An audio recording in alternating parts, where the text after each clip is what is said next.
Biden exploits language in the Bipartisan Safer Communities Act as to who is engaged in the business of selling guns as a dealer.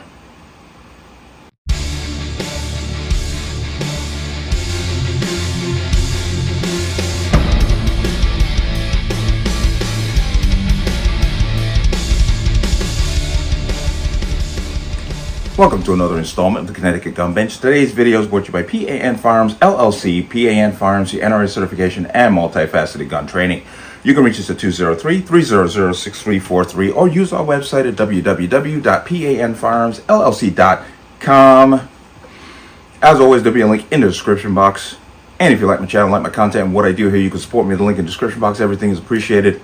Let's talk about this. Now, if you remember 2 days ago, I did a very quick video on the state of Connecticut denying private sales of firearms, requiring if you want to transfer a gun from one person to another, whether it be by sale or just for transfer for the sake of I'm gifting you a gun, you must go through an FFL to do it. And I said there was something very nefarious going on, and I still believe there's something more nefarious going on with that whole endeavor. But as I dig deeper, I start to find out how they came to this ideal, because remember, they said in their release to all the FFLs in the state that they're using federal and state law. Well, the federal law that they're using is the Bipartisan Safer Communities Act. And the section they're referring to is the section on what is defined as engaged in the business of selling guns. So what they're trying to say, and if you remember, and I'm going to get into it a little bit later in the actual Federal Registry, what they're saying is that if you transfer a gun to someone else for profit, now they do use the word for profit in the actual registry, they're saying that you must have an FFL to do so, which is basically how the state of Connecticut then jumps in and says, well, all private sales must now go through an FFL because we think you're selling it for profit and you need an FFL to do it according to federal law. And that's how they kind of played it. And quite honestly, this state is pretty much a whore when it comes to infringing on especially the Second Amendment. So they had no problem going along with the ATF. They contacted the state police, and the state police going through the state firearms license unit to do this. But I want to come into here. This is the actual Federal Registry from federalregister.gov. Definition of engaged in business as a dealer in firearms, and this is the basis for the state of Connecticut. You can pretty much be assured that Lamont was all in on this.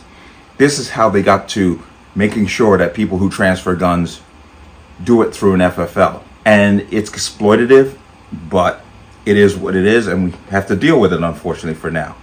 But the Department of Justice proposed amending Bureau of Alcohol, Tobacco, Firearms, and Explosives regulation to implement the provisions of the Bipartisan Safer Communities Act. Bipartisan. They got a couple of rhinos to get on board with it, and then they say, oh, look, we have some Republicans, so this is bipartisan. Wow.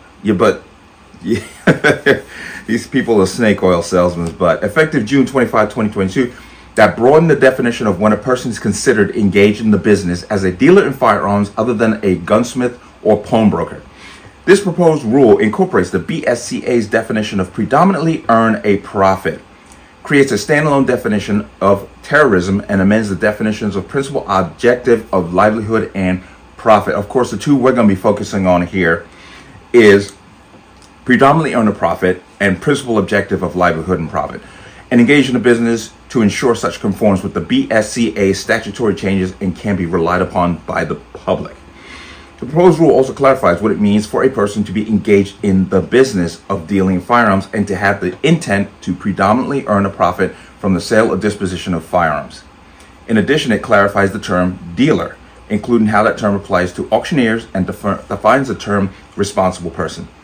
These proposed changes would assist persons in understanding when they are required to have a license to deal in firearms, consistent with the Gun Control Act and existing regulations. The proposed rule also defines the term personal collection to clarify when persons are not engaged in a business because they make only occasional sales to enhance a personal collection or for a hobby, or if the firearms they sell are all a part of a personal collection. But just keep in mind, the state of Connecticut said You cannot transfer any gun from one person to another privately. You must go to an FFL. So this section saying, well, if you have a collection and you buy or sell to enhance your collection, you don't have to do this. But the state of Connecticut basically went all in and said, if you're going to do it privately, you're not getting authorization number. That's simple. This proposed rule further addresses the lawful ways in which former licensees and responsible persons acting on behalf of such licensees may liquidate business inventory upon revocation or other termination of their license.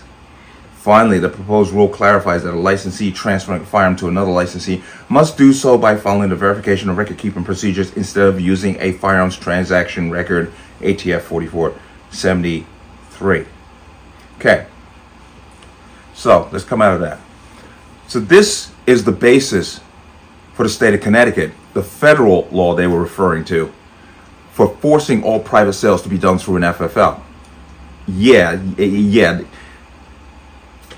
It's definitely playing the tightrope on this one, because that's not exactly what this says here.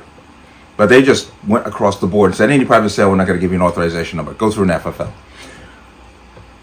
But I found it very interesting how quickly the state was willing to infringe on rights, once again, under the guise of federal law. Now, what they're referring to, what the Federal Register actually refers to, is people who go to guns, like a gun show, what have you, and they have several firearms that they want to sell, and they sell them, but they transfer them privately to the individual. They're saying if you do X amount of business and you're predominantly making a profit, you got to have a federal firearms license to do so. But that's the gist of why the state jumped on board. But once again, the state is using this Federal Register and the Bipartisan Safer Communities Act as a scapegoat to once again step on the throats of good people, because that's all it comes down to. But I found this in the registry, and I wanted to make a clarification on exactly why the federal government and the state of Connecticut jumped into beds together so quickly to prevent people from transferring a gun from one person to another. And this makes it very difficult because the state is saying no private transfers. So if you want to transfer, like a hold my gun situation, or the person, is, they're coming in their golden years and they want to transfer the guns to someone else. Everything is basically under that umbrella in the state of Connecticut. And it really is disturbing. I'm not sure of any legal actions happening. I haven't heard anything yet. But this just happened, so you can be sure that there's going to be some legal action against it, because you're stepping on people's toes under the guise of safety of the public, Bipartisan Safer Communities Act. A bunch of crap. It's basically infringement on the rights of the law-abiding citizen. And that's really what they should have called that thing in the first place, because that's what it is. Because crime is continuing to spiral out of control. But hopefully I filled you in on this, and I hope you got something out of that as to why we're in this predicament in the state of Connecticut. And I'm sure there are other states that have taken on the same role. I'm absolutely sure of it, have jumped on board with this also. But this is the foundation of why we are now in this position when it comes to private transfers in this state. I have not heard from any other states. I would love to hear from other states if they are taking on this same ideal of forcing everyone to do private sales through a dealer. But let me know in the comment section below.